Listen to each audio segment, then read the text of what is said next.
Hello, hello everyone. Hello internet. I'm Jeremiah Adams. We're here with Peter Terry, and we are continuing our session. We're going to do a review from what we did last week. So we are starting at the beginning. So welcome back, everyone.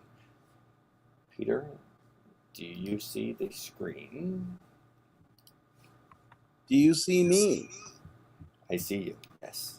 I see you. Good. All right. Now, can you make that a bit bigger? Yes. That's terrific.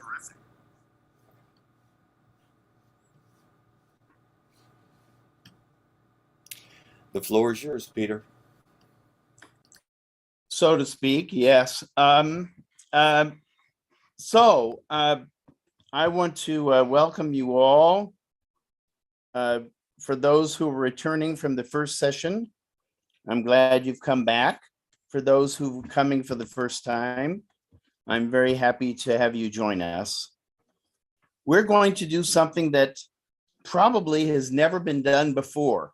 So we're going to meticulously study paragraph by paragraph the entire Kitáb-i-Íqán, and we're going to do it in such a way that we ask ourselves all of the questions that occur to us so that we get the most answers possible. Now, in order to help everybody to find out more about this extraordinary book, I've made certain resources available, which Jeremiah can perhaps say a word or two about to just tell you where they're located. Now, those resources include, for those who can read the Persian language, there is an edition of the Kitáb-i-Íqán with Persian on one side and English on the other. And this is specifically because our Persian reading friends can contribute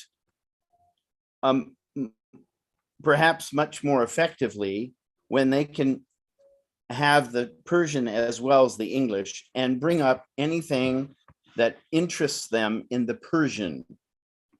So I wanted to, so often we have deepenings where our Persian friends don't have the Persian in front of them, and we really are deprived of all kinds of insights that they can contribute. So this time I wanted to make sure that we had that available. The second thing is that we have an app called Ocean 2.0.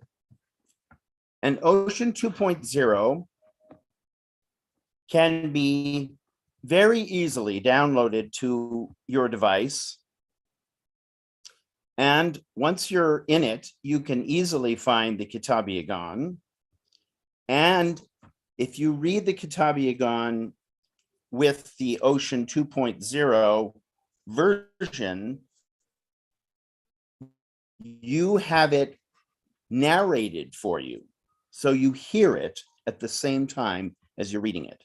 And this way of reading is being made available by a group of people, including Ukrainians, Filipinos, my colleague Chad Jones in Arizona, myself, and various people in other parts of the world who are collaborating together to make books with narrated audio available for people.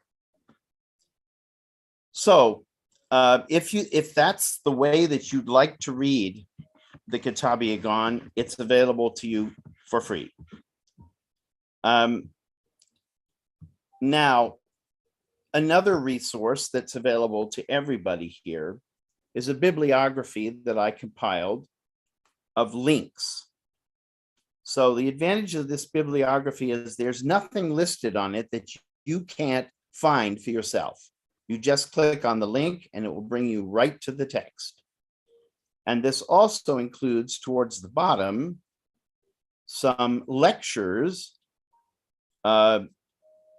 which are for which we have links also.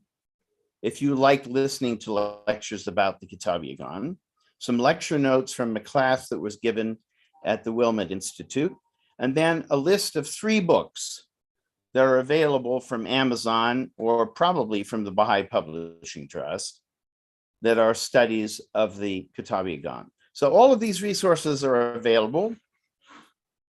And so anybody who wants to use them, please go ahead. If you know anybody who can't join us in this class and they would like to have this bibliography, please share it with other people. There's nothing proprietary about this. It belongs to everybody. So let us return to our point of departure.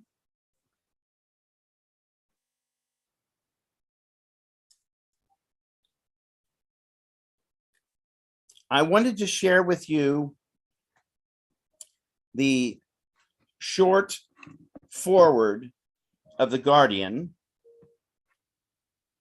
because I believe that it's so important for us to understand the translation that we're reading. This translation, for anybody who's read from the Kitáb-i-Íqán, is very beautiful and very moving. And it's also comprehensible, which is very important in translations, because sometimes translators try so hard to reproduce the nuances of the original language that they kind of lose their readers. Shoghi Effendi doesn't do that. So I first have this foreword, and I asked some questions about that foreword. And this is the pattern that I'm going to follow. For every passage that we read, I'll ask questions of you, so that with the hope that at least one person amongst you will know the answer, so you're all participating. I don't think it's necessary for us to read each passage, but this one is so short that I can't resist.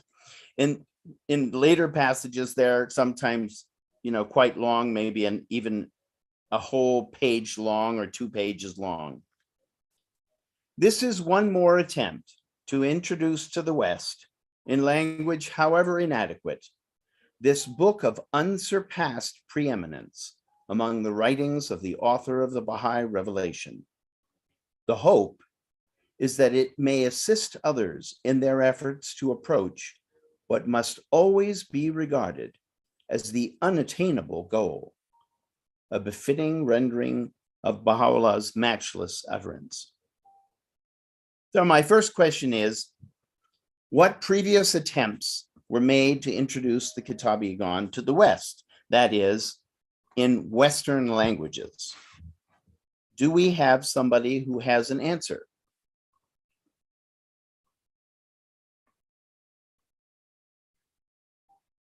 You could put up your hands and Jeremiah will select somebody and unmute them.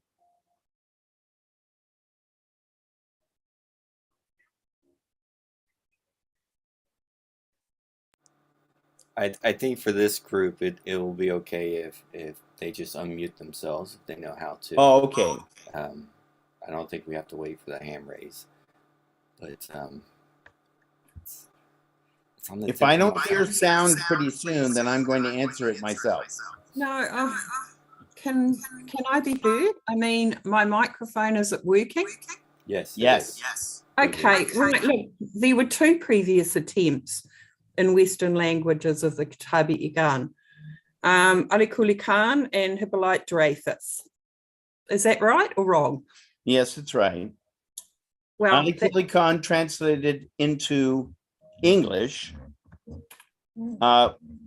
and Hippolyte Dreyfus, it was possibly the first book, a Baha'i book that he translated, so he had a collaborator.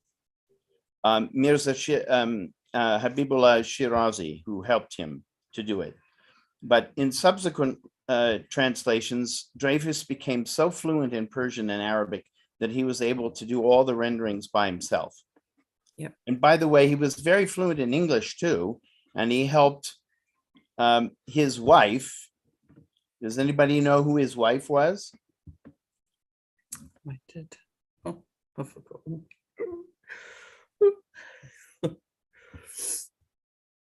Who was the transcriber of some answered questions? Oh God, I've forgotten her name. Laura Clifford Barney. Oh, that's right. Yeah. And Laura Clifford Barney transcribed the original notes were in Persian because she knew Persian. Isn't that amazing? She actually knew Persian. So she wrote it down in Persian, and then it was translated by her with her husband, Hippolyte Dreyfus, into English, and he translated it into French. That's some answered questions. Yep. So those were the two previous attempts. Why does he say in language, however inadequate? Why do you think he says that?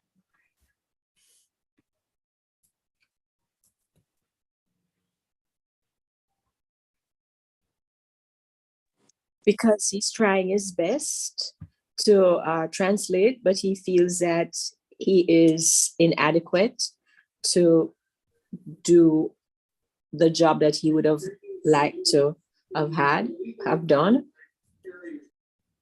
Yes, Diana. And the clue to that answer is the end of his foreword. He says the unattainable goal is a befitting rendering of Baha'u'llah's matchless utterance. Yep. That's why it's inadequate. Nobody can do an adequate translation of the Kitáb-i-Íqán. So what we have is his best attempt. Then we have, it says, this book, which is the continuation and completion of the Bayani Farsi of the Bab, is of unsurpassed preeminence among the writings of the author of the Baha'i Revelation. What does that mean to you?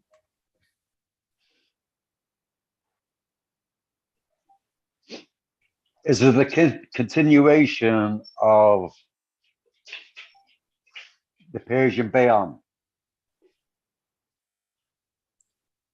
So we spent quite a long time. Jeremiah, how long was it? Was it 11 weeks, 12 weeks, 13 weeks? It was a long time. Reading and discussing an English translation of the Bayani Farsi of the Bab. And the Guardian tells us in God Passes By and in some of his letters that the Kitáb-i-Íqán is the completion of the Persian Bayan. Why completion? Because the Persian Bayan only went through 10 Wahids out of 19. So the 9 left over are summarized in effect in this book of Baha'u'llah.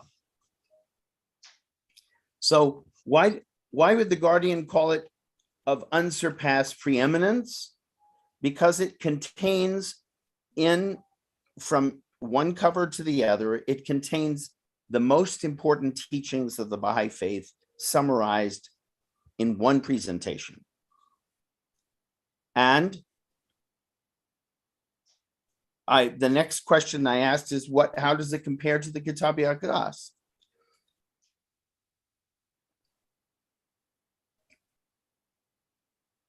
Because probably many Baha'is would assume that the Kitáb-i-Íqán is actually the most preeminent of the writings of Baha'u'llah. But the Guardian says something different. So why would you say that? Do you have any idea?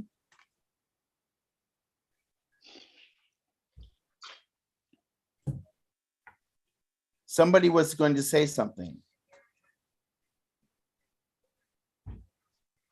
I'm too scared.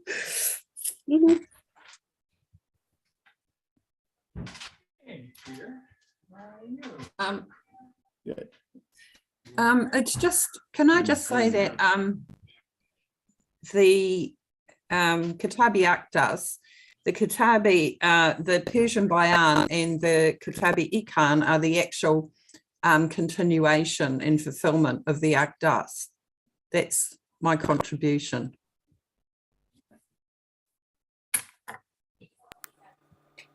And they're Why is it complementary to one another, correct? Well, they fulfill each other. So I'll give you a summary answer. The Kitáb-i-Íqán is drawn almost, well, at least 90% from the Persian Bayan. It's a reiteration of the laws of the Persian Bayan. It is Baha'u'llah's, shall we call it, harvest of the laws of the Bayan. He harvests the ones that are right for this dispensation, and he reiterates them, and in a few cases, he elaborates them. But the Kitáb-i-Íqán is a brand new creation. It's really, in a sense, it doesn't rely on anything else. It's really quite unique among all the writings of Baha'u'llah because of how many references it makes to previous scriptures. He's trying to prove a point, a major point, the point of what is progressive revelation. And he cites from the Bible, he cites from the Quran, from the Old and New Testaments. And by the way, it is quite extraordinary to find any writer of Muslim background to quote from the Gospels. Very, very unusual. So I think we can move on to the next thing. I wanted to share with you a translation in English of the questions that were submitted to Baha'u'llah by Haji Mirza Sayyid Muhammad, who is the maternal uncle of the Bab, who didn't become a Babi. There were other uncles who became Babis, who became followers of the Bab, including one who raised him when his father died. But this particular uncle was not, he was not ready to leave the shelter of Islam and embrace the revelation. I said revolution, yes, it was that too, of the Bab. And so, having submitted already the same questions to other eminent Babis and not received satisfactory answers, he submitted them to Baha'u'llah.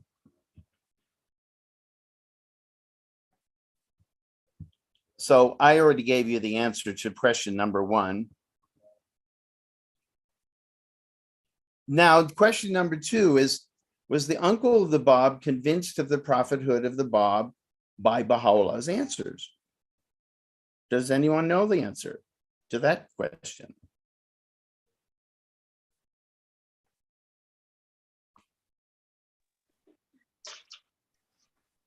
Yes, Peter, I would say yes. You're right. You're right.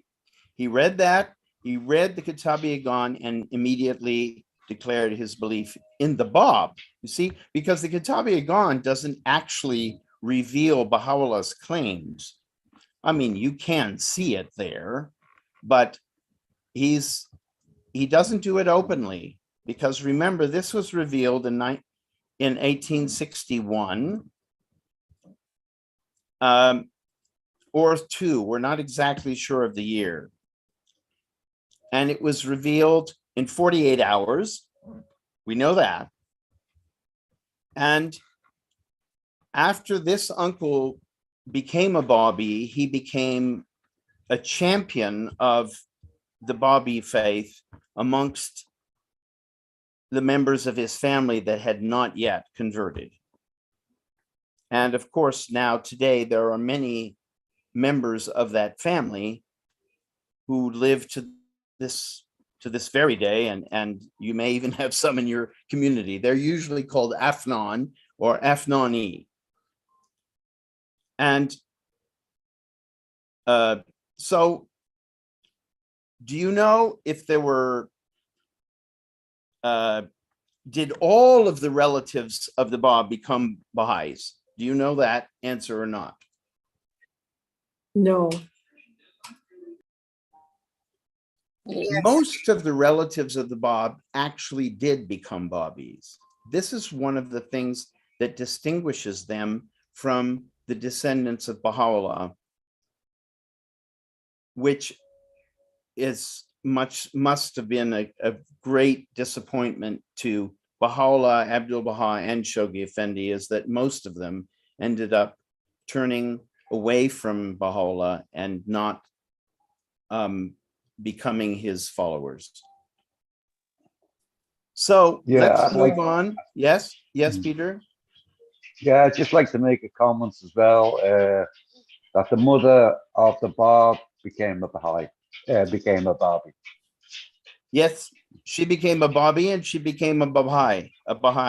And by the way, these Afnanis, all the descendants of the relatives of the Bab, of the uncles, they became Baha'is. Not just Babis, but they became Baha'is when Baha'u'lláh declared himself.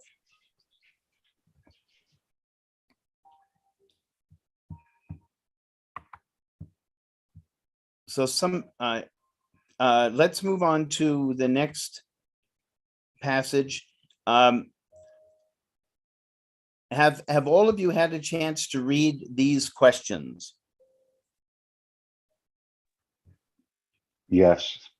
Yes. Okay. No, excuse No? me. Where would we get a copy of this?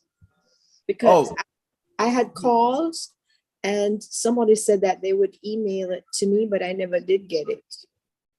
so Jeremiah, can you just take a moment and explain how people can get access to this document and perhaps to the other documents that are available? Hi. So yeah, all of these documents are, if you go to the Clearwater Baha'is website, you'll land on the home page here. And then under educational resources, there's a link, spiritual study courses, and the first one is study of the Kitáb-i-Íqán. Click on that link and you scroll down to the bottom and it's right here. These are the resources, so you'll be able to, this is the reader program that will read the book to you. This is the bibliography. This is the Farsi translation. And this is the document we're looking at right now, which is the questions and comments. And any additional materials, if we come across them that are needed, will be added here. So that's how you'll all be able to do it. And I've put the link in the chat, so if you go to the chat, you'll be able to click on the link to get directly to the Clearwater Baha'is, this particular page that we're looking at right now. And the links are also, for future reference, are also on the videos as well. Thank you so much, Jeremiah. You're welcome. Anything else? Well, I want to say that there are some members, perhaps, of this group who, even if you were to tell them 20 times how to do something, are going to be confused. And I'm with you. I'm with you, believe me, because I didn't encounter the internet until I was in my 50s. Okay, so I think that Jeremiah can tell you, can give you an email that you can contact him so that he can help you if you Yes. really get stuck. Yeah, if you really get stuck, you can also contact me here through this contact form, and as well as you can just contact me directly by typing in admin at clearwaterbaha'is.org. So if if you can't make it to this website for any reason and you're in your email program, just type in admin@clearwaterbahais.org, and that also comes to me. Okay.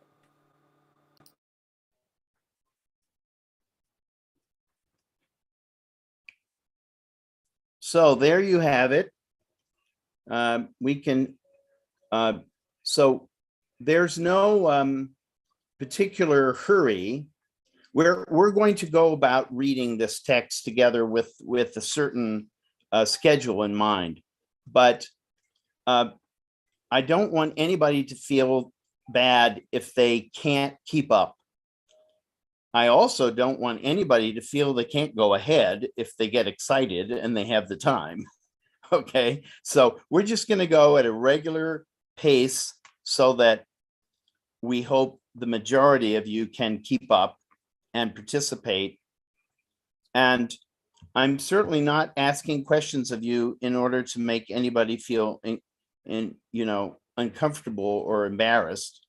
The whole point is to have you be involved and then I want to point out something, and I think this is a very good time to do it. If somebody has the capacity to do this, if you can do a word search, all right, and then you can do a word search on the Kitáb-i-Íqán and look for a passage that talks about chastity of heart.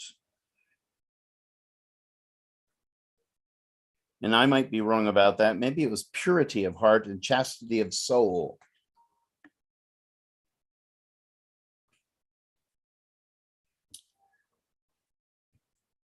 I think I see Jeremiah is going to bring it up for us.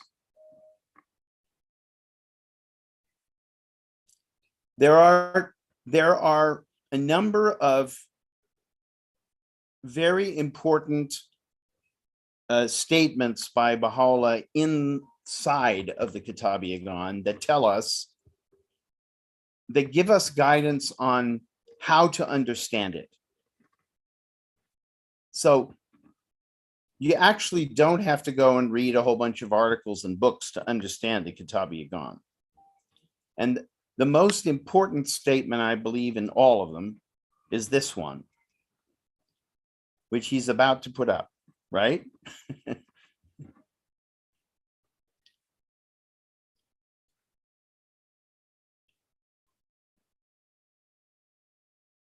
You found it?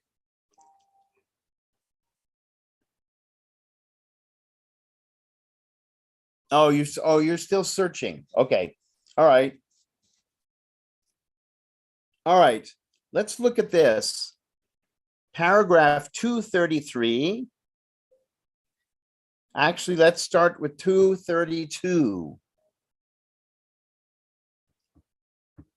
It says, heed not the idle contention of those who maintain that the book, speaking of the book of God, and verses thereof can never be a testimony unto the common people, inasmuch as they neither grasp their meaning nor appreciate their value. And yet, the unfailing testimony of God to both the East and the West is none other than the Quran. Were it beyond the comprehension of men, how could it have been declared as a universal testimony unto all people? If their contention be true, none would therefore be required, nor would it be necessary for them to know God, inasmuch as the knowledge of the divine being transcendeth the knowledge of his book, and the common people would not possess the capacity to comprehend it. Such contention is utterly fallacious and inadmissible. It is actuated solely by arrogance and pride. Its motive is to lead the people astray from the Rezvan of divine good pleasure and to lighten tighten the reins of their authority over the people. And yet, in the sight of God, these common people are infinitely superior and exalted above their religious leaders who have turned away from the one true God. The understanding, we're coming to the punchline. The understanding of his words and the comprehension of the utterances of the birds of heaven are in no wise dependent upon human learning. They depend solely upon purity of heart, chastity of soul, and freedom of spirit. This is evidenced by those who today, though without a single letter of the accepted standards of learning, are occupying the loftiest seats of knowledge, and the garden of their hearts is adorned through the showers of divine grace with the roses of wisdom and the tulips of understanding. Well is it with the sincere in heart for their share of this light of a mighty day. This is the most important principle that Baha'u'lláh gives for the understanding of the Kitáb-i-Íqán. It is all, if our hearts are pure, we will understand what it says. And it does not take special knowledge of any kind. The second point is, I would say, almost on the same level. And there you would find it if you do a search on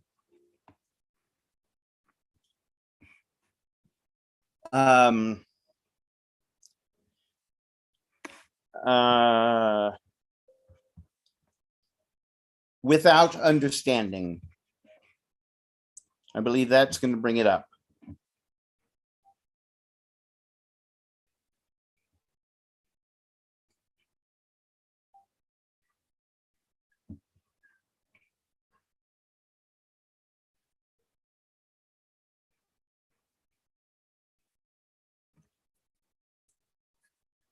I think there's a search box right there.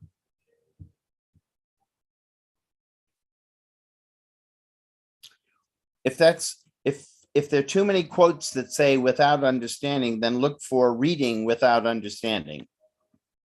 That's what it says.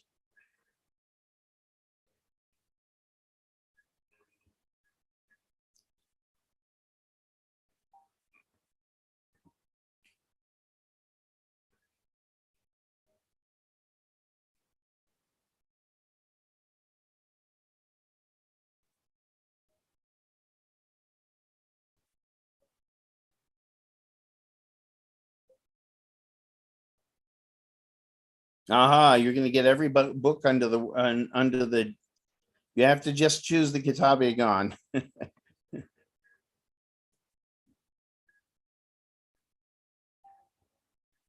So just use the filter.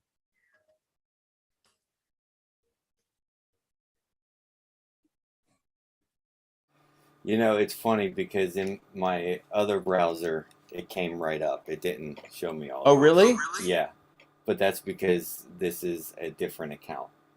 So Otherwise, reading without understanding is of no abiding profit unto man. Yep. That's it. And we should just read a couple of verses before that, where he segues into that statement. 1,280 years have passed since the dawn of the Mohammedan dispensation, and with every break of day, these blind and ignoble people have recited their Quran and yet have failed to grasp one letter of that book. Again and again, they read those verses which clearly testify to the reality of these holy themes and bear witness to the truth of the manifestations of eternal glory, and still apprehend not their purpose. They have even failed to realize all this time that in every age, the reading of the scriptures and holy books is for no other purpose except to enable the reader to apprehend their meaning and unravel their innermost mysteries. Otherwise, reading without understanding is of no abiding profit unto man. Thank you, Will. You're welcome. This is so important for us to remember. Baha'u'lláh is not speaking some esoteric language that we can't comprehend. We can. Again, it comes down to we have to really let go of all of our preconceived ideas. That's what purity of heart is all about. It's let go of them and just read this and allow it to affect us, because it does. Mirza Abul Fazl, who is probably the greatest scholar so far in the Baha'i faith, said that he read the Kitáb-i-Íqán with his intellect 6 times. And he found it to be a brilliant treatise, but then he read it with the spirit of faith, and he said, that's something totally different. And this is what he's talking about. Understanding is, we mustn't limit it just to our intellectual faculty. It touches us much more deeply than that. And one of the things it does is it fills us with confidence. He's telling us you don't have to be learned. You don't have to have specialized knowledge to comprehend this revelation from God. So I wanted to bring up those 2 principles. And now we can go back to the questions. I wanted to recommend, as far as the questions are concerned, that everybody try to make your own little summary of what each one of the questions was, so that when you are reading, you can have that in mind. Because Baha'u'lláh is going to answer all of those questions. And it will be a bonus for you to know where he answers them and how he answers them. But that's really a project for each person, and according to your to the way you learn things. Now let's go on. Then the first section of the text itself. Actually, I think I said a word or 2 about the invocation. The invocation in almost every single one of the surahs of the Quran is in the name of God, the merciful, the compassionate. That's the translation. Bismillah ar-Rahman ar-Rahim. Look what he does. In the very beginning of this book, in the very beginning, he opens the book with a different invocation. And that invocation refers to the Bab, because the Bab was known as Nukte Allah, the exalted point. And whereas the Quran is called the points, Muhammad is called the points Nukte Furqan, Furqan being one of the names for the Quran. So here we have in the very beginning, he's not very gradual about this. Do you get it? He's just laying it right out there. This is a Babi book here. This is not an Islamic book. I'm starting off by bringing you right to the source. Then the succeeding paragraphs, Baha'u'lláh lays out the prerequisites. And of course, what are the prerequisites? In essence, the essence of these words is this: they that tread the path of faith, they that thirst for the wine of certitude, must cleanse themselves of all that is earthly, their ears from idle talk, their minds from vain imaginings, their hearts from worldly affections, their eyes from that which perisheth. this is, what did we learn from the first quotation? That the only knowledge we need to know in order to be prepared to read this book is the knowledge that we have purified our hearts, that we're ready to receive. And this is what Baha'u'lláh says right at the very beginning. These early paragraphs are all about how to prepare ourselves to read the book and comprehend it. So let's go to the questions. I'm going to assume that most of you have read these paragraphs, and if you haven't, then you will soon. So the first 6 paragraphs are all introducing the major theme of this book. Introducing the requirements of the seeker, which, by the way, are virtually identical to the requirements in the first valley of the 7 valleys. The 7 valleys of Baha'u'lláh being probably the most important mystical treatise that he wrote. The Valley of Search says the same thing. The seeker must detach himself from all things and purify his heart. That's his preparation.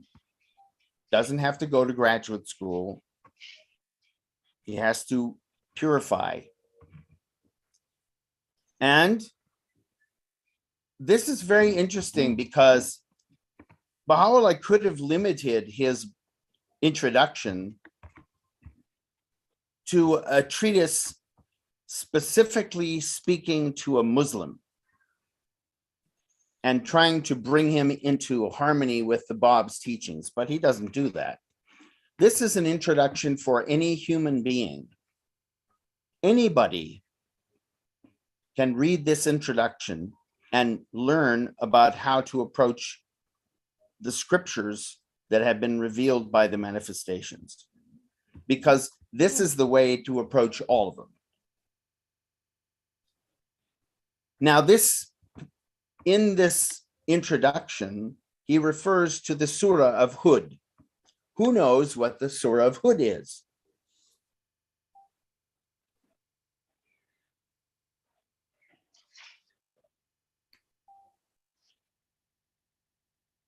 Yes, Peter. It's the Surah of Hud is in the Quran. It is indeed. The Surah of Hud is in the Quran, and I would really recommend to anybody, to all of you, that you read the Surah of Hud. It doesn't matter in what translation. There's some very good translations there. But read it because it will give you a preview of what Baha'u'lláh is going to talk about in much more detail. And that's why he says, the Surah of Hud sufficeth, because it's the short version. And another point, why would he say the Surah of Hud sufficeth, is because he wants his reader to understand that the truth is found in many places, and that if he is a Muslim, it's found in the Quran. He doesn't have to go some unfamiliar place to find evidence for the divine guidance given to the Bab. So let's go to the next passage. Now, Baha'u'lláh is going to have some relatively short references to the prophets of God, and he begins with Noah. You might wonder, why would he begin with Noah and not with Adam? Because in some of his tablets, he said Adam was a manifestation. Well, we don't know much about Adam, and that's one of the things he says. But Noah was the manifestation who repopulated the world after the flood. So it's a very good place to begin, because apparently whatever manifestations came earlier were not heeded by mankind. And so that's why the flood happened. So he gives this statement about Noah and the reception of Noah by the people. And then he asks this question, which he will ask over and over again. By the way, this is a typical thing that we find in scripture, is the prophets ask the same questions over and over again. Why? Because we're not listening. If he could ask one time and we get it, they wouldn't have to repeat themselves. So let's go on. This is Noah. Then we encounter, if you're interested in understanding Noah from an Islamic perspective, and when I say that, I mean Quranic perspective, then you can look up in your Quran and find the chapters that refer to Noah. You won't find that in the beginning, but you'll find that in the back, in the index. And you can always remind yourself of the story of Noah in the book of Genesis. Then on 9, we encounter the next manifestation,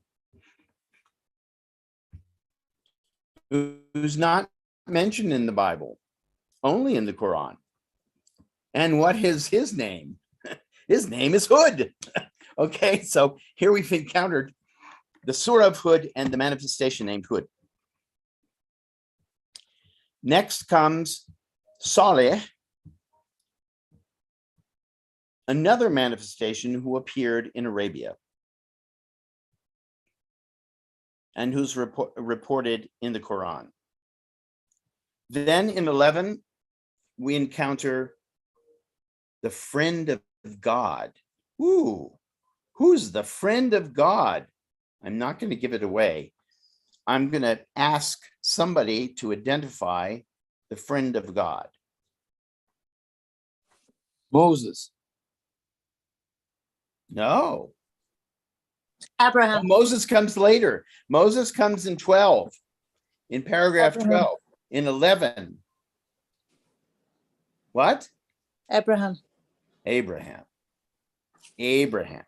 The story of Abraham is covered in much detail in the Quran. And of course, in much detail also in the book of Genesis. And of course, the people of Israel, the Israelites, and the Arabs both claim that they are the descendants of this friend of God. So this is a very important figure. One of the things that's very important about him are the references in the Bible that talk about that his descendants will fill the earth.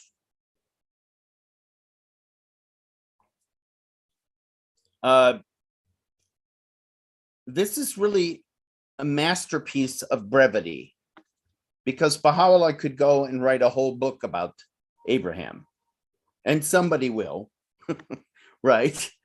But he summarizes Abraham's ministry.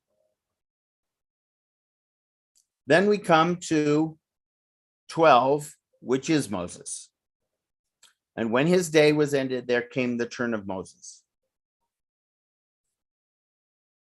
And Moses, even though Moses is given a lot of space in the Bible, and a fair amount of space also in the Quran, Baha'u'llah's treatment of Moses is really quite brief.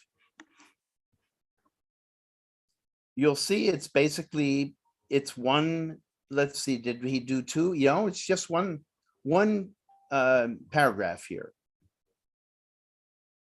And let's look at the questions.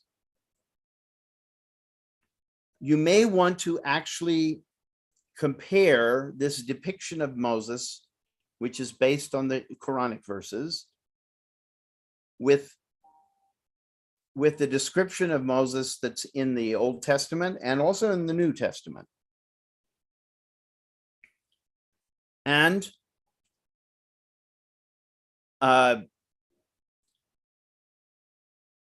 you may want to identify specifically which chapters Moses is talked about in the Bible and also in the Quran. And I'm thinking the reason why I'm suggesting that is that someday you may be in a position to teach somebody about this book.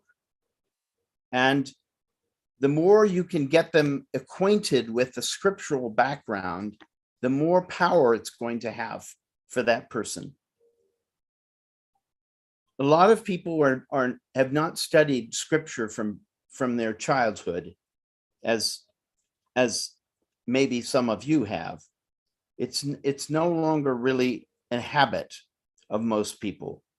And so it's a great gift when we can share not only what Bahá'u'lláh says about a manifestation, but what previous scriptures have said about him.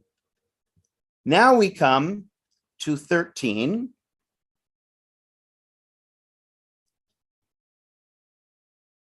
And you'll have to scroll up for us to see 13.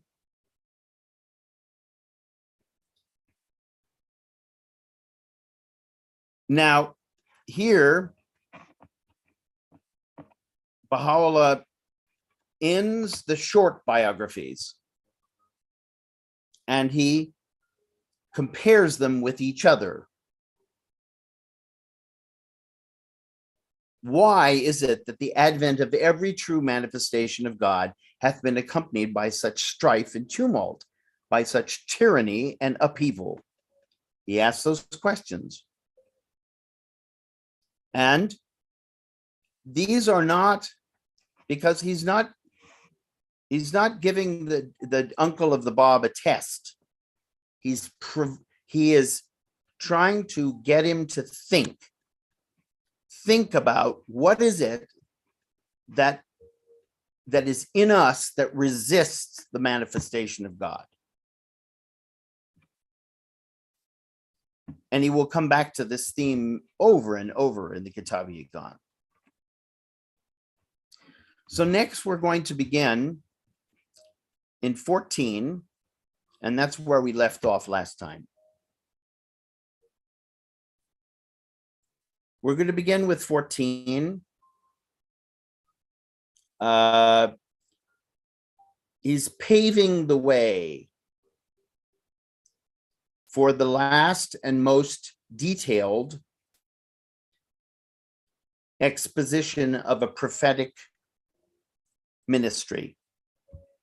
You notice here that in the passages that he cites of these previous prophets, he does not really dwell on the theme of how they predicted the coming of the next one. And that's because those prophets didn't leave detailed descriptions of the next manifestation, nor did they leave detailed descriptions of the signs of the coming of any manifestation. These began to be apparent and very numerous, in fact, in the case of the next manifestation that we're going to encounter. Now, this is extraordinary because instead of Bahá'u'lláh citing Muhammad next, or maybe he'd have a little summarized paragraph on Jesus, he's going to spend probably half of the book citing the Gospels and explaining the meaning of the prophecies found in those gospels about the coming manifestation. This is going to be the most important text that he's going to interpret for his reader, for all of us. Let's go down to the next paragraph. Yes, before he's going to talk about Jesus, he makes this very strong statement here. Leaders of religion in every age have hindered their people from attaining the shores of, what is that? My computer is blocking that. If you can just pull it down a little bit. No, down, not up. Yeah, there you go. Have hindered their people from attaining the shores of eternal salvation, inasmuch as they held the reins of authority in their mighty grasp. Some for the lust of leadership, others through want of knowledge and understanding, have been the cause of the deprivation of the people. Baha'u'lláh holds the clergy principally responsible for the failure of the people to recognize the manifestation of God in every age. And this may help us to understand why it is that Baha'u'lláh has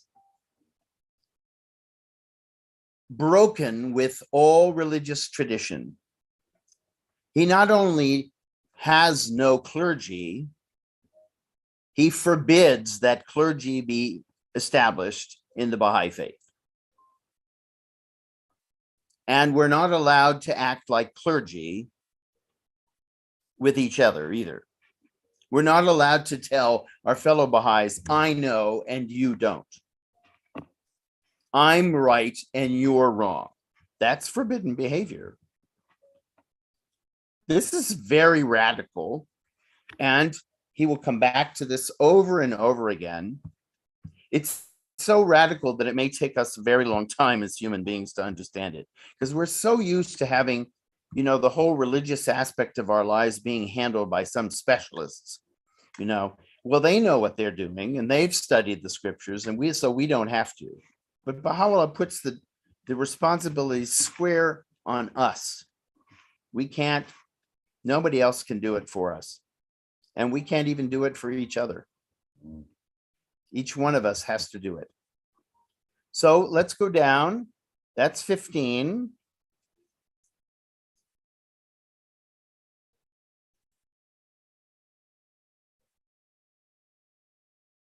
He continues in 16.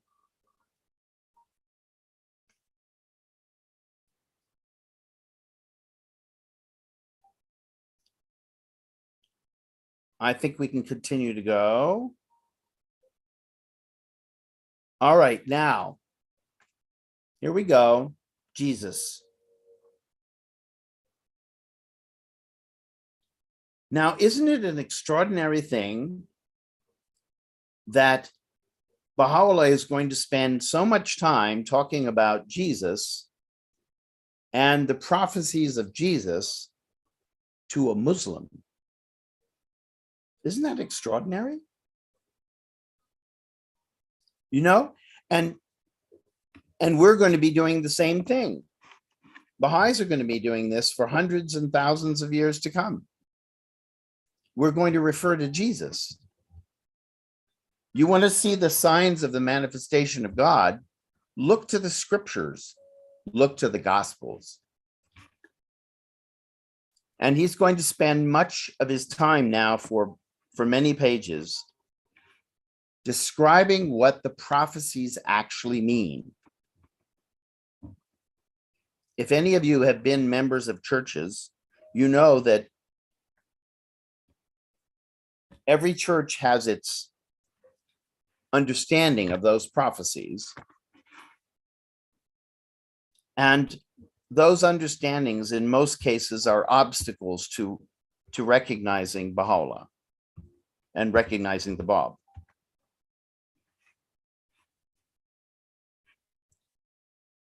So I'm I'd like to go to the end of this first paragraph and see if there's anybody who's read this paragraph and would like to answer some of these questions.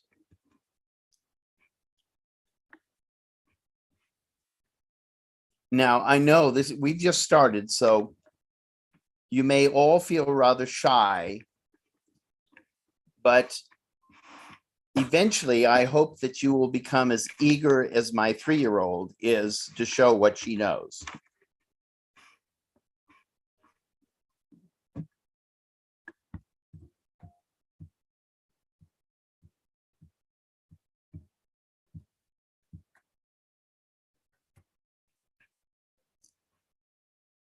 I'll ask this first question. Here begins the depiction of Jesus not just as one of the prophets of God, but as one of central importance for an adequate understanding of the claims of the Bab and subsequently the claims of Baha'u'lláh. What differentiates Jesus from his predecessors? Why would Baha'u'lláh put so much stress on him?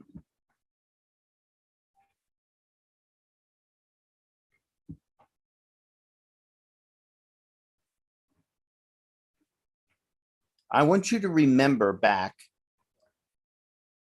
for those of you who became Baha'is as adults, I want you to remember, what book did you read that clinched the Baha'i argument for you?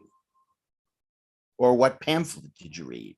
Or what fireside did you attend that answered the fundamental question that you had and enabled you to feel comfortable really listening to Baha'u'lláh? Yeah, Peter, for me, it was progressive revelation, which Baha'u'lláh spoke about. That all, Jesus and all the prophets sat on the same throne. They came to different parts of the world, but they were all from God.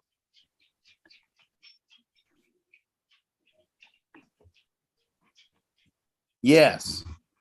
Well, my mother is listening to this class, and she will speak up someday, and she would say very much the same thing. Progressive revelation is what cinched it for her. But there was a particular book she read, and I read the same book. And when I read the book, I said, I'm becoming a Baha'i. And she said, really? Okay, I guess I'll read that book too. And then she read the book, and then she became a Baha'i.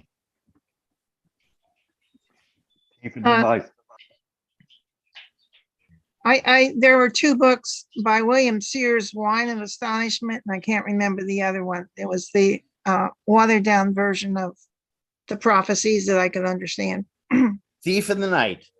Thief in the Night. Thief in the Night. That's what got me. That's what got my mother.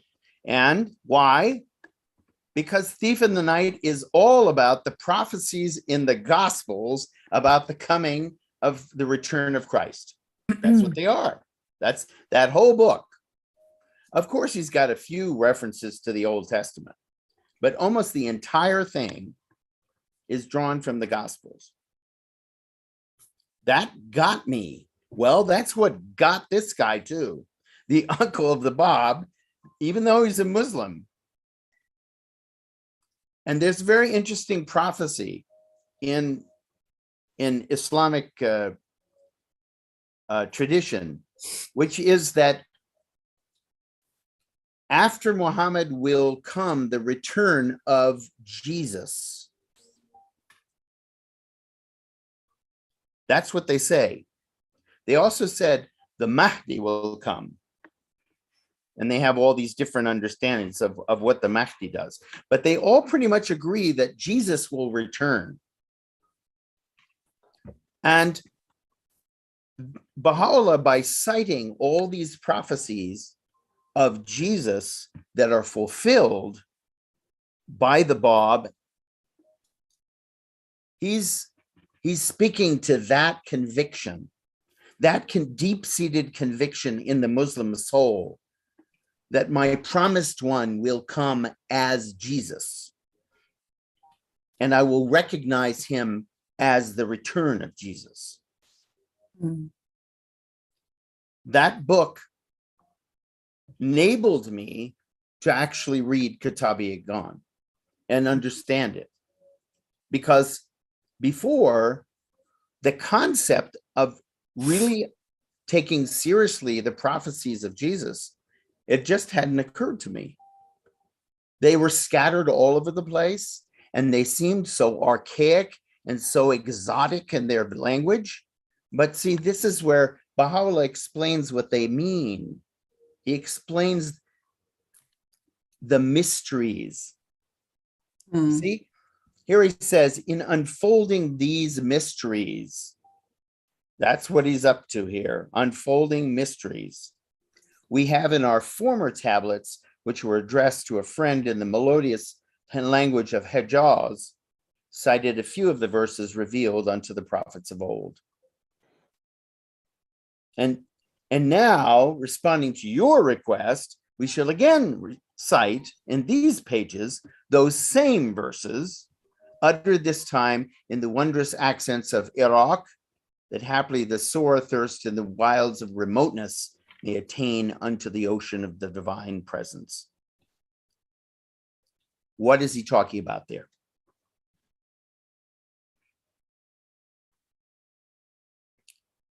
What does Hijaz mean? Remember, he intends for us to understand him. He's not being esoteric. In our culture, we don't know anything about Hijaz. We have no idea. But in the culture in which the uncle of the Bab lived, everybody knew what he was talking about. Everybody. A 10-year-old child, maybe even a 5-year-old child, would know what that meant. Hijaz is a reference to Arabia. It's a reference to the Arabic language, the melodious language of Hijaz. And so he's saying, I talked about these things and I unfolded mysteries in a previous book written in Arabic. What is that book? Do you know? The Patricia, Quran. are you about to say something? The Quran. No. The gems of the divine mysteries. What? The gems of the divine mysteries. Absolutely. It's called Jawahir ur Asrar, which is translated as just what you call it, the gems of divine mysteries. That book is in Arabic. That book quotes many of the same passages that you find in Kitáb-i-Íqán in Arabic. And by the way, throughout this book, the Bible and the Quran are both being cited as sources, and verses are being cited by them, from them by Baha'u'lláh, in Arabic. So this text is actually a weaving together of Arabic texts coming from previous scriptures and his words in Persian, explaining them, explaining their meaning. So when he talks about the wondrous accents of Iraq, he's talking about the Persian language. Because at that time, most of the inhabitants of the part of Iraq, modern day Iraq, that was associated with Baha'u'lláh. He was, at this point, he was living in Baghdad. And most people living in Baghdad spoke Persian, not Arabic. And most of them were Muslims who believed in the 12 Imams, rather called Shi'i Muslims, rather than Sunni Muslims who did not believe in the Imams. So that's what those references are, so that you don't feel as if you're reading and suddenly reaching something that you can't comprehend.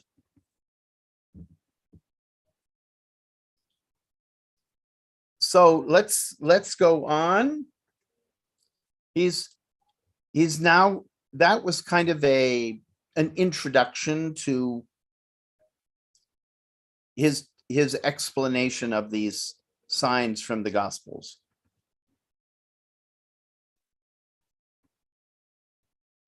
Now, let me ask you this question. Why do you suppose that he revealed a book in Persian about the same prophecies as the book he wrote in Arabic? Why do you suppose he would do that?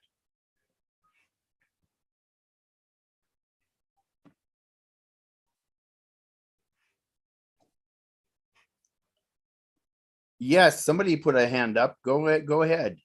Well, I was just going to ask you the question before you actually ask that question. I wanted to know if there was anything, like if Shoghi Effendi said anything, anybody, why it was necessary to reveal the Íqán outside of the fact that it finishes the buy-in and it's in Persian. Why was it necessary to repeat like the theological message, since we already have the tablet, the Gems of the Divine Mysteries? All right, there are two reasons. Two reasons. The first reason is the uncle of the Bab was a merchant. He's got a business to run. He speaks Persian. He doesn't speak very much Arabic. He can do his prayers. He can do his obligatory prayers. He probably knows a few passages here and there from the Quran. He's not fluent in Arabic by a long stretch. He's certainly never read the Bible in Arabic. His knowledge is going to be very limited. It's going to be a very strange, uncomfortable experience for him to have to read an entire book to understand the claims of his nephew that's written in a foreign language. Bahá'u'lláh is revealing this in Persian out of the mercy and kindness of his soul. And he always speaks this way. When he's speaking to the mystic, he speaks in mystical language. When he's speaking to people who are Babis, he speaks in the language of Babi faith, and he cites quotations from the Bab, and he cites laws revealed by the Bab. To everyone he speaks, he is speaking according to their needs and according to their background. So that's one answer. Another answer is Baha'u'lláh was just getting warmed up with Jawahir al-Asrar. The Gems of Divine Mysteries does speak a lot about this theme of the prophecies in the Gospels. It also is a magnificent description of the stages of spiritual development. That's interwoven into the text. He was speaking to somebody else. He was answering his questions, and he was speaking his language. And here, he is speaking in Persian to a Persian. But this would become the preeminent of the writings of Baha'u'lláh, because out of his love for the relatives of the Bab, he revealed a work that thoroughly convinced not only this uncle of the Bab, it will probably convince the majority of the people of the planet eventually. It is the most powerful exposition of the Baha'i teachings available. Anything that we Baha'is try to write is always going to pale in comparison to the Kitáb-i-Íqán. Now, well, let's, first of all, from our gatekeeper, we need to know how much time do we have left?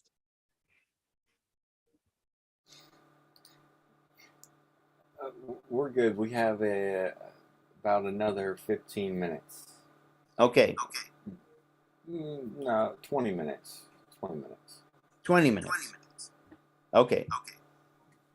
So because we have a relatively short amount of time, are there any questions or any comments that any of you would like to make? You have my questions. I haven't believed that it's really necessary to ask all of those of you in the class. I think you can answer them for yourselves. But I am very interested in hearing what your reactions are so far. And also if you have any bigger questions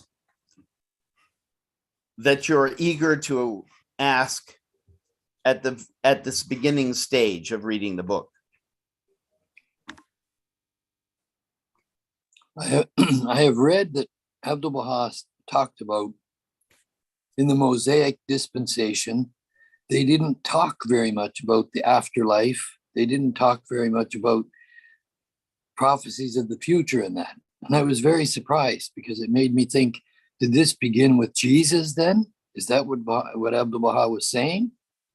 And then tonight, when you were talking about Jesus and all of the prophecies that he made scattered through the Bible, it made sense of that aspect of it. I was very surprised because a good friend of mine is a rabbi and we talk quite often, but we never talk about those things. And then I understood why, because it's not a part of their belief system, I guess. So it's just not relevant to them, even though their calendar is like 6,000 years old from what he tells me, right? And I thought, how can we have a religion that doesn't talk about the afterlife or that aspect of things? Well, it's interesting. That's a good question. If after reading the Baha'i writings, you go back and you read the Torah, the 5 books of Moses, and you read the prophets, and you read Chronicles and Kings, and you read the Psalms, and you read the Proverbs. When you do that reading, all kinds of things become really clear that weren't before. A lot of the symbology that is used by Jesus in his prophecies and that is explained by Baha'u'lláh here, a lot of those symbols are found in the Old Testament. They were right there, but they didn't understand them. They thought they were physical phenomenon, and they weren't. They were spiritual phenomena. You had to understand them from a spiritual point of view. So I could tell you as a student of Judaism that because every people of religion are thirsting to know, when are we going to be redeemed? When are we going to see peace upon earth? When are we going to live under God's rules rather than fighting each other and living according to man's rules? All people want this. Jews have been wanting it for a very long time. So if you don't find it in the Bible, where are you going to find it? Well, you create it to yourself. So the rabbis were sure that God intended to send a Messiah, and not just a Messiah like that's described in very briefly in some of the prophets, so briefly that you have to elaborate in order to understand anything. So in the Talmud, And in the Zohar, which is the most important mystical book of Judaism, they elaborated. And in their elaboration, they come up with this idea that there were going to be two messiahs. One messiah will be called Mashiach ben Yosef. The next would be Mashiach ben David. The first one, ben Yosef, would suffer, and he and his followers would die. The next manifestation, the Mashiach ben David, would establish the law of God for mankind. Now, who does that remind you of? The Bab and Bahá'u'lláh. So it's really quite extraordinary. You can have people who don't have explicit prophecies that they understand that refer to a future manifestation, but they're mystics and they're holy men. They know that something's got to happen. And so I think that's also why you find in Native American traditions, in Chinese traditions, in African traditions, people are expecting a promised one. They may not have gotten it straight from a manifestation, but they know it's got to happen.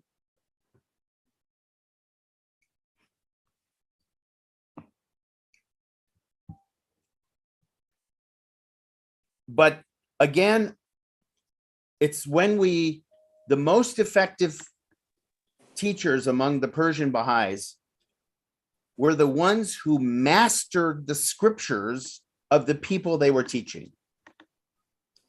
There were Baha'is who learned the Bible inside out, the Old Testament, and they taught Jews in Iran. And a large number of the Jews of Iran converted to the faith and became Baha'is, and their descendants are living amongst us today. One of my closest friends, his whole family were Jewish in descent. And there are many more of them.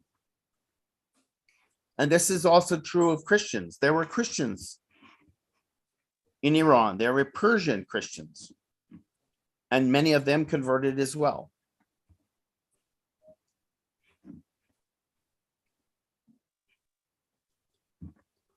But the discussion tonight too Yes, really go ahead. showed the idea of why there was such a reaction against the Bab and Bahá'u'lláh, because it was taking away the need for clergy from what he said at the beginning of your discussion tonight, that we don't need them. Well, and I think, his instruction to the Baha'is not to have a priesthood came later. It came in the Kitáb-i-Íqán. But look at how critical he is of clergy. You'll see this over and over again. He does not, speak kindly about the clergy. He's holding them responsible. He says they are the leaders of the people and they led them wrongly. They led them away from the manifestation instead of to the manifestation. And this is, I know you have grandchildren who talk about speaking truth to power. That's what's going on here. The real power in societies of the Middle East, in Iran, in Arabia, the real power was in the clergy, not in the kings. The kings had to be believers in Islam in order to be legitimated. And they had to support the clergy the way they expected to be supported, financially primarily, or else they were done. In fact, this is by the way, this is what happened in Iran. The Shah of Iran became too liberal, too Westerner, influenced by the West, too moderate and tolerant, and not enough supporting of the clergy. And he lost his throne and the clergy took over. That's their power. And Baha'u'lláh is pointing a new way for the people of the world to no longer be in the grip of the power of religious leaders. It's a double-edged sword though, because now people, each and every individual on this planet is responsible for yes or no. And there is no intermediary, like, you know, there's no clergy to blame. So I think the indicators are that, you know, humanity is ready to have to stand individually and collectively and be accountable and responsible in regards to, yes, they believe or no, they don't, you know, free will. So it's a whole different mandate, actually. And yeah, so I just think it's quite amazing. Thank you. And it's a mandate that is directly related to our maturation as a species. Yes. This is the age of fulfillment, not the age of prophecy. The prophecies are over. The prophecies, the days when we're predicting that someday we're going to have a golden age, that's over. Now we're doing it. It's up to us. We have to prepare ourselves to make this golden age happen. And it's so interesting that we live at a time when the majority of governments in the world are democratic. That's never existed before. That means the majority of people in the world have a say in how their lives are led. They don't have somebody telling them what to do at every step along the way. Those are also signs. We showed that we're mature to a degree. And so the manifestation is speaking to a mature humanity.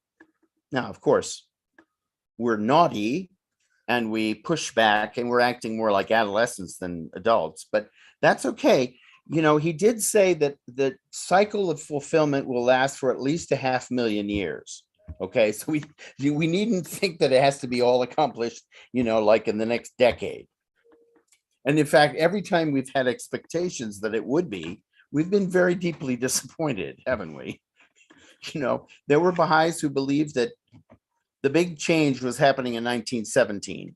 And then they thought, oh, well, okay, that didn't happen. Well, then it'll be in 1963 for sure.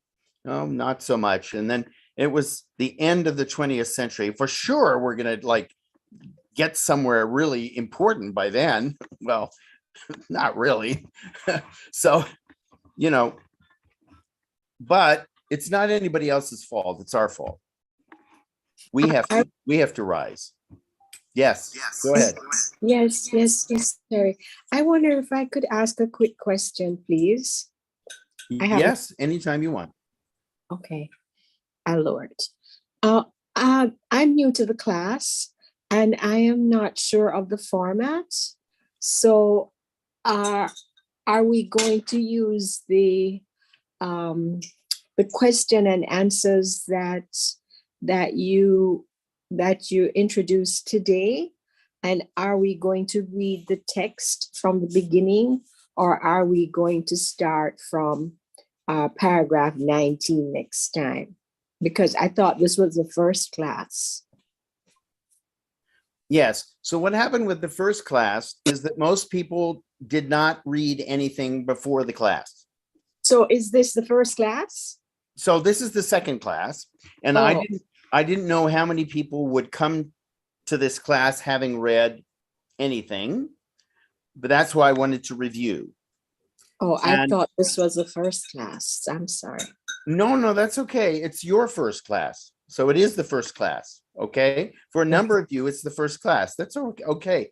We'll have people who it will be the first class for them, and they'll join us in 3 months. So it's, you know, it's all sort of where you come in. I want to make sure that people come in whenever they come in, and that they feel comfortable, and that they don't feel bad about having not read a certain passage. So what you're saying is, for those of us who just joined, we have to go back and read the first 18 paragraphs and try to answer those questions.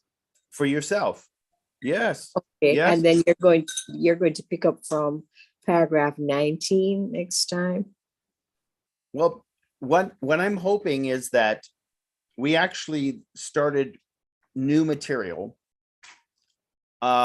Paragraph, what was it, Jeremiah? Was it 14 or 15? Where we stopped previously was 14. Yeah. So we kind of picked up again from 15 to 18, and now we're going to be concluding here before 19. So Right. the goal should be that by the time we come back, we should be at least through probably 42 is probably too far from now, but somewhere between 24 and 30.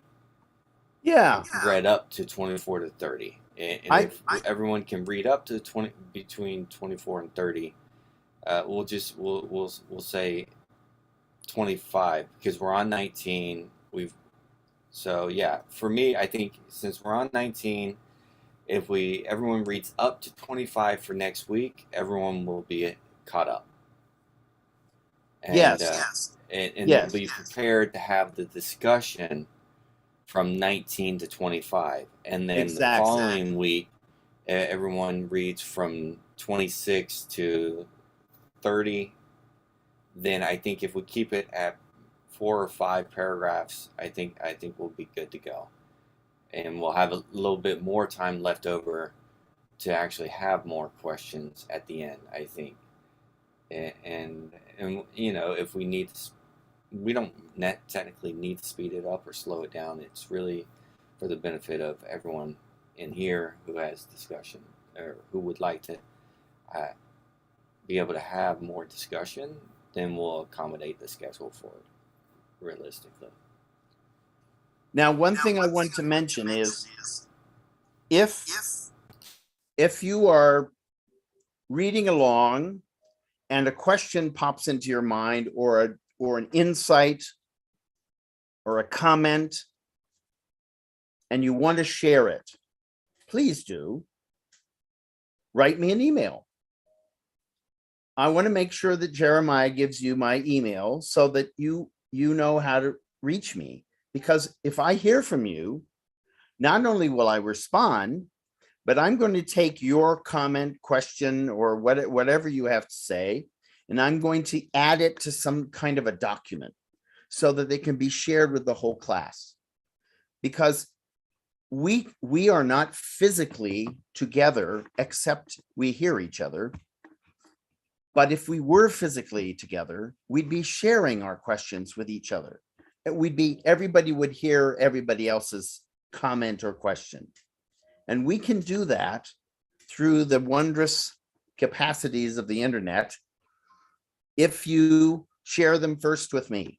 And so Jeremiah can make sure that you have my email address so that you can do that whenever you feel like doing it. And believe me, I've had 20 spam calls today from the Republican and Democrat parties.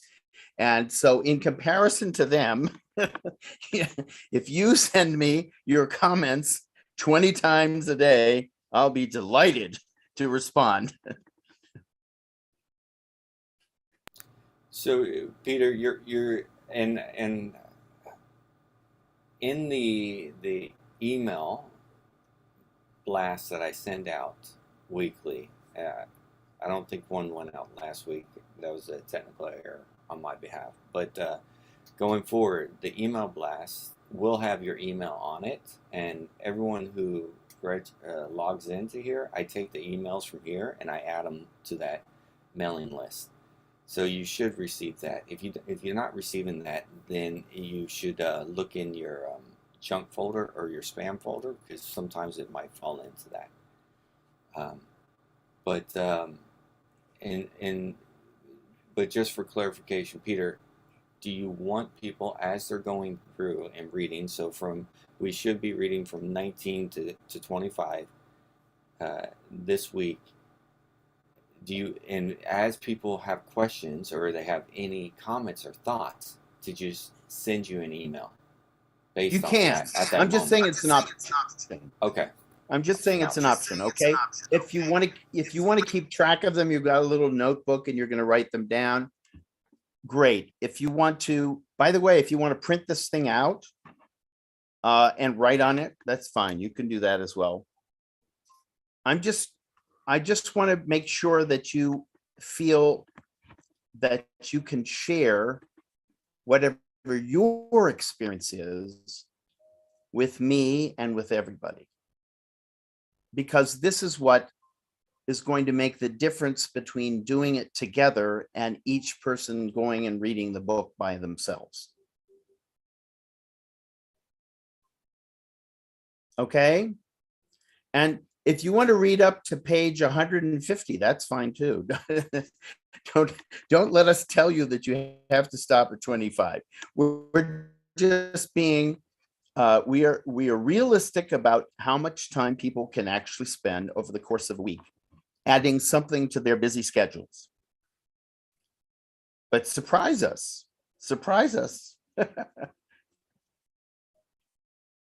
Excuse me. You mentioned that there are some study guides. Yes, there are. In your notes. So are we going to refer to the study guides? No, the study guides, I'm simply giving on the bibliography for you if you'd like to read them. It may be that following a study guide works really well for you. But go ahead. I'm sorry, I noticed you listed one called A Companion to the Study of the Kitáb-i-Íqán by Mr. Hooper Dunbar. So I had just wondered if we were going to use anything like that in our study circle. No, we're actually not. But if you want to read it, and if you find something in that book or some other book or study guide that you want to share with us, please do. Please do.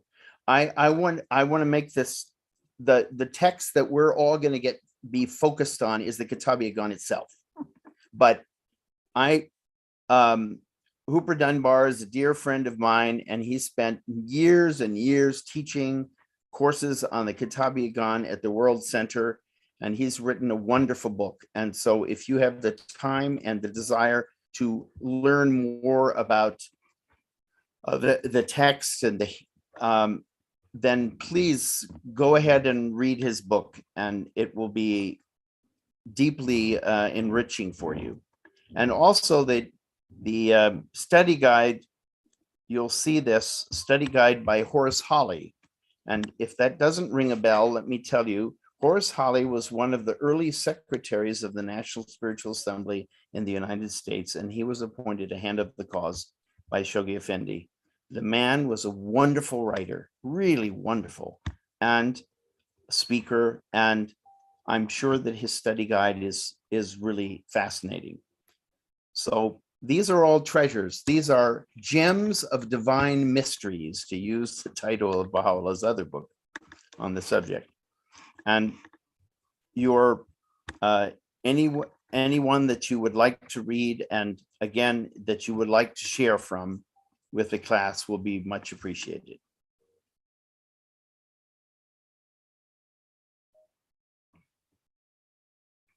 And now I think that Jeremiah is going to tell us that we have to say bye-bye for this week. Yeah, I think it's a good time to stop, and so I just want to say look for the email that will go out probably Friday. I think Friday will be the day that this email goes out for this class for the following Wednesday. And I look forward to seeing you all next Wednesday at 5 p.m. Aloha, everyone. Okay, thanks a lot, everyone. Aloha. Thank you, everyone. Aloha.